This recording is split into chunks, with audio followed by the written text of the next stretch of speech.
Good morning, grades 7 and 8. Quick look at our math lesson today. We'll show you that it's going to be dealing with adding and subtracting mixed fractions, which really shouldn't be a heck of a lot different than the past days, other than there are a variety of ways we can do it.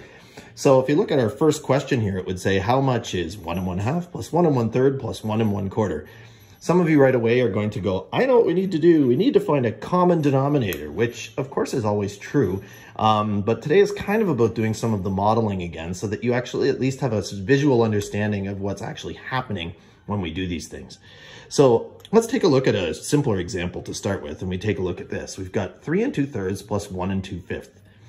So what we need to do is we need to break things into holes into thirds. So if you notice, I've got 1, 2, 3 pieces running that way, and I've got 1, 2, 3, 4, 5 pieces running that way. So I've got pieces of 3 and I've got pieces of 5.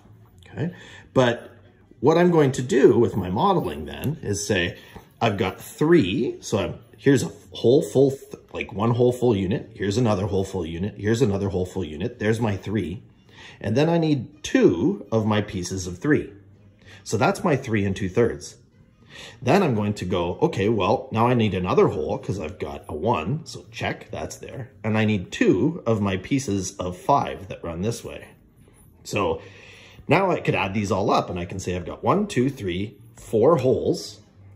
And then I say I've got these and I can take these over. So I've got 1, 2, 3, 4, 5, 6. So I'd add 1, 2, 3, 4, 5. Uh-oh, now I have another hole. So I've got 5. And then I've got one of these pieces left. So I'd have 5 and 1/15. So that would be my answer. Okay. So you've modeled it. You've now given us the answer. And some of you would have gone, this would have been a lot easier to just do with numbers. I know that. But now we're going to try again. So 2 1/3 plus 1 1/6. Well, we're going to need to make a bunch of boxes. This time, of course, we also know that 3 goes into 6. So we could make all of ours just into pieces of 6. So I can do this, and I've got pieces of 6. I could do this, and I've got pieces of 6. This, and there we've got pieces of 6. So I know I've got 2 whole boxes that are full. So this is full, and this is full. I also have another whole box that's full. So this is full. That leaves me with adding 1/3. So here's my pieces of 3 going this way. So I've got 1/3. So I fill in those 2 boxes. And I also have 1/6. So 1/6 would be just this one piece. So if I look at that now, I've got 3 pieces. So 3 holes. And I've got 3 pieces of 6. Another way to write that would be 3 and 1/2 in those terms. So you've visually seen what actually happens as you add the fractions. Okay. Could also do this with fraction strips, which I know many of you are not a fan of, but the same thing kind of works. So in this case, we've got 3 2/3 and 1 2/5. We're going to need to make pieces of 15 with a common denominator. So if we're making pieces of 15, instead we've got 3 holes, so 1, 2, 3. We've got another hole here, so that's 4. So now we have our 4 pieces. Then we look at it and we say we've got 2 pieces of 3, which we've modeled down here, and we've got 2 pieces of 5. So we end up with 6/15. So some of you might go, how did we get those again? Well, we had to multiply 3 by 5 to get 15. So 2 times 5 would be 10. There's my 10/15 pieces.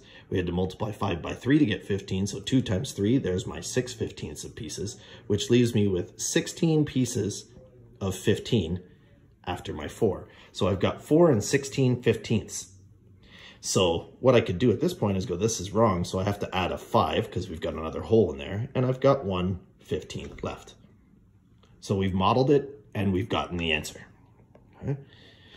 We could use number lines to do this as well. So we'd say we've got 3 2/3 plus 1 1/6. So here we've gone up 3 2/3, which we've modeled. So we've broken the pieces up here into thirds. Then we add our 1 1/6. So we moved up that piece and we get an answer of 4 5/6. Some of you again are going to go, but wait a minute, couldn't I have just done the work here and converted this to 6 and done it? Yes, you could, but we're asking about visual modeling today. Subtracting works pretty much the same way. So except in this case, we moved our number line all the way up to 7.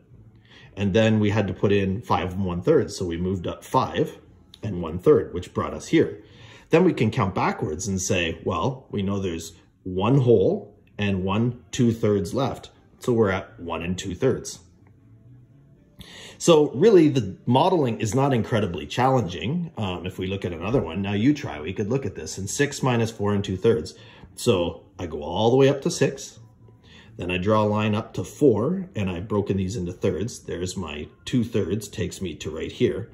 That leaves me with 1 whole and 1/3. So the answer is 1 and 1/3. Okay.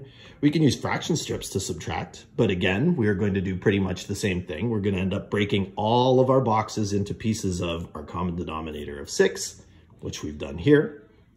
Then you go in and you'd say, so here's my 5 full boxes and my 1/3. Here's my 3 full boxes and my half. And then I just go in and start removing them. So I've got a box here, I take it away here. I've got a box here, I'll take it away here. I've got a box here, I'll take it away here. I remove my few extra pieces from up here, and I'm left with these pieces, which is 1 and 5/6. Okay. Last but not least, the way everybody really wants to do it, and the way that you will be expected to in high school, we've got 1 1/2 plus 2 3/4. Way to do this without is to just find a common denominator. And notice we have the denominator here is 4. So we just change the half to fourths and we get 2/4. So 1 2/4 plus 2 3/4 ends up being, so let's add our wholes and we get 3 5/4. This is an improper fraction, so we can pull another one whole out and we get 4 1/4. Done. Can subtract this way too. So we have 4 1/4 minus 3 2/5. We have to find a common denominator, which in this case happens to be 20ths. So 4 times 5 was 20, which got us that. So 1 times 5 is 5. And on this side, to get to 20, we had to multiply by 4. So 2 times 4 is 8. So we have 4 5/20 minus 3 8/20. So we look at it and we have 3 25/20 because we had to, you don't have enough 8s here, right? So we can't subtract 8 8s, or 8/20, sorry, from 5/20. So we need to break this down. So we add back in 20/20 and change this to 3. So now we have 25 out of 20. And we can do our subtraction. So 3 minus 3 is 0, so we have no wholes. And 25/20 minus 8/20 gives us 17/20. So the faster way to do this, obviously, is to do it just mathematically. But the modeling is another way for you to understand what's happening. You can do this all with improper fractions too, if it makes things easier for people. So we can just change them all back. So 4 times 4 is 16, plus the 1 is 17, so I have 17/4. 3 times 5 is 15, plus 2 is the 17, I have 17/5. Then I need to find a common denominator, which I've done. So 5 times 4 is 20, 5 times 17 is 85. 4 times 5 is 20, 4 times 17 is 68. Some of you won't like this method as much because the numbers get really, really big in many cases. I mean, they're not gigantic, but they're big enough, and we end up with the same answer of 17/20. So today is about a little bit of modeling. It's about a little bit of work of using improper fractions, and good luck with everything today.